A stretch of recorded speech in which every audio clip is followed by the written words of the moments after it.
السلام علیکم سامعین، 28 شوال المکرم اور 19 مئی ہے۔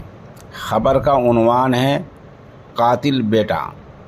معاملہ صوبہ چھتیس گڑھ کا ہے، ضلع مہاسموند ہے، گاؤں پٹکا ہے۔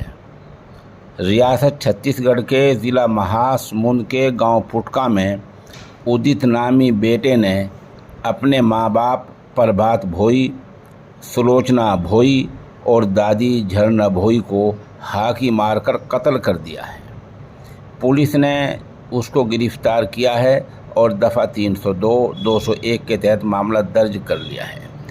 بیٹے ادت نے تینوں لاشوں کو جلا کر پولیس میں گمشدگی کی رپورٹ درج کرائی۔ پھر پولیس نے جانچ کی، سختی سے پوچھ تاچھ کی تو وہی قاتل نکلا۔ پتہ چلا ہے کہ پیسے کے لین دین کو لے کر بیٹے اور ماں باپ میں جھگڑا ہو گیا تھا۔ یہ قتل رات میں کیا گیا ہے۔